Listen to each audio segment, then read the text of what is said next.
The first pioneering artist who established modernity in India was undeniably Raja Ravi Verma. His artistic career epitomized the evolving of the modern in Indian art history. It also marked the maturing and public acceptance of an individual with a distinct and a different designation. His choice of themes and genre marked a conscious fashioning of a new national art for modern India. He adopted oil painting and realism as a visual language, which became a privileged pictorial form that he would use in visualizing a new Indian imagery, ranging from the regional, national, and the feminine ideal. Raja Ravi Verma had started his career as a portrait painter, but he soon began to branch out and experimented in figure composition, which led him to Hindu mythological themes as well as classical Sanskrit themes, which were modeled on European history and neoclassical painting. Ravi Verma was born into an aristocratic family at Kilimanur in Kerala in South India. From a young age, he showed a predilection towards drawing, which was noticed by his uncle Raja Verma, and he took him under his wings to teach him the rudiments of art. When he was about 14 years old, he was taken to the court of Raja of Travancore, and there he encountered different kinds of European works, namely the neoclassical painters in their prints and paintings. He also witnessed portraitures which were rendered with considerable likeness that were delineated in watercolors and tempera. And he decided that he would neither take this tradition to follow nor his own tradition of Kerala murals, which were to be found on the walls and palaces around him. It was his decision to excel only in academic realism, and this is what made him pioneer this particular style and medium which he excelled considerably in. Many biographies have been written about Ravi Verma, and these biographies insist on two main themes. The first theme is that of his struggle to learn oil painting, which was a training which was denied to him by both Ramsamy Naikar and Jansen, who were the court artists practicing at Travancore. The second theme was his Hindu traditional upbringing, his religious and spiritual bent of mind, his education in Sanskrit and Malayalam classics and Kathakali literature, and his own efforts to compose verses of poetry in Malayalam. Ravi Verma, cultural education.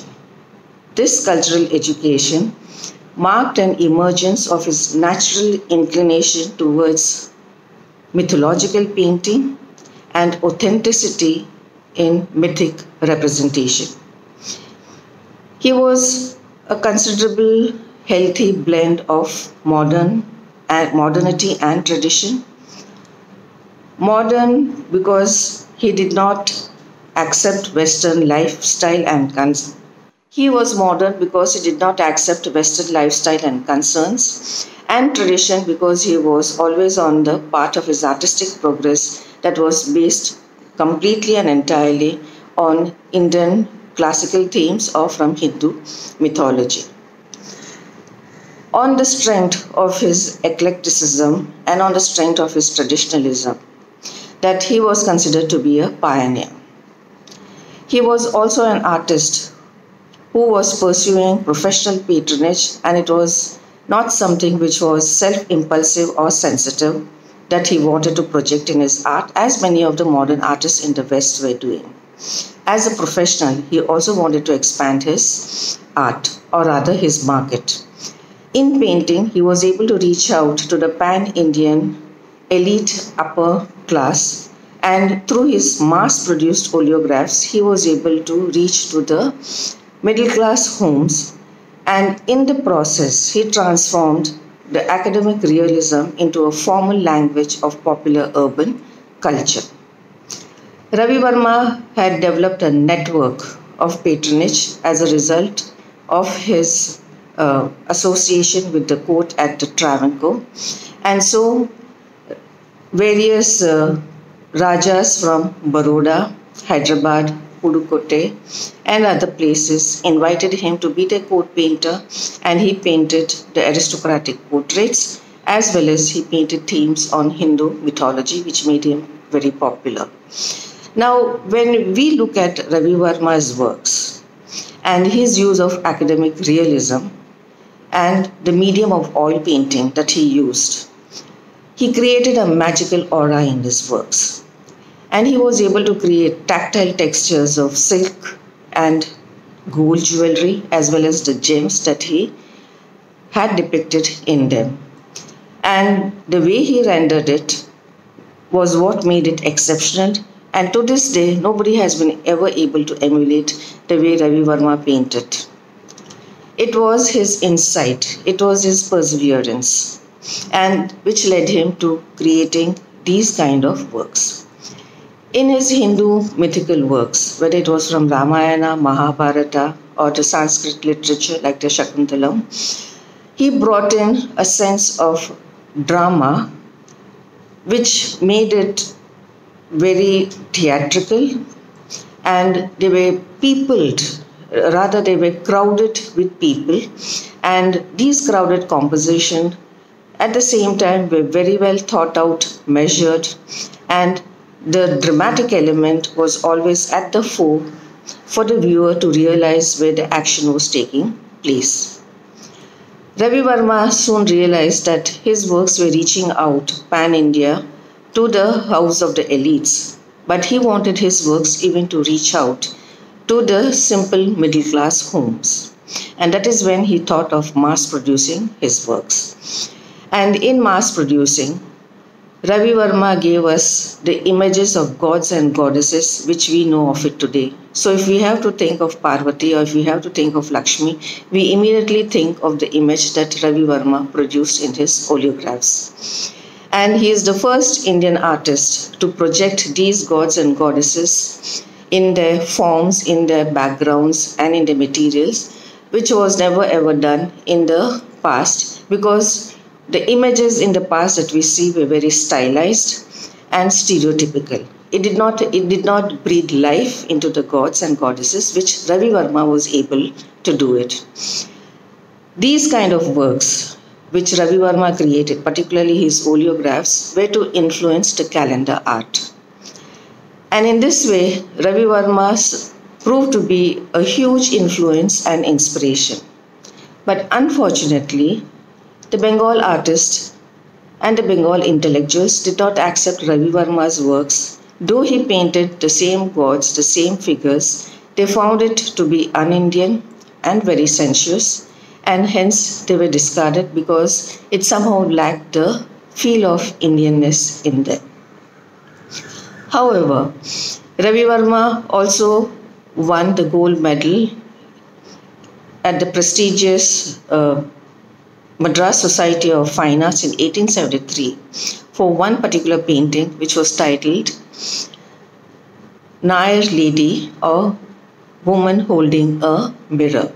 I particularly talk about this painting to say that how Ravi Varma, in creating these various images of the paintings, especially of the women, which he derived from his own social milieu, and how he posed them and painted them as representing the various regional, national, and the feminine ideal. So in this painting, we see a Nair woman who after a bath is adorning herself.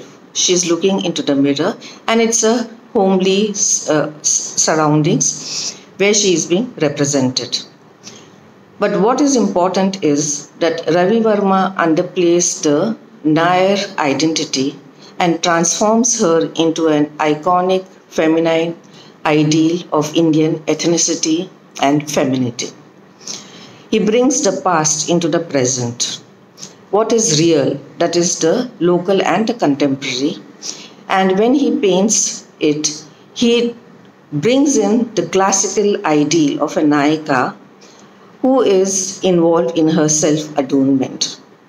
So the lady with the mirror or the Nair lady, the titles are almost interchangeable. So when we look at it, at its face value, it appears to be a genre of an interior theme.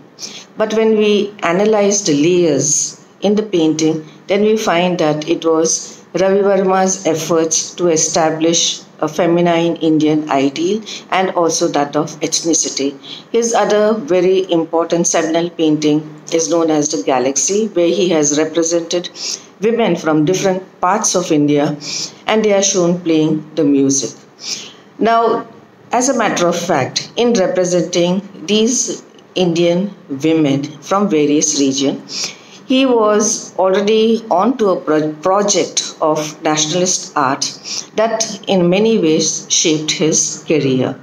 But unfortunately, at the turn of the century, his works were not accepted and were rejected because he used the oil painting medium, which was Western, and he used academic realism, that again was a Western tradition, though his paintings had very much an Indian character, an Indian feel.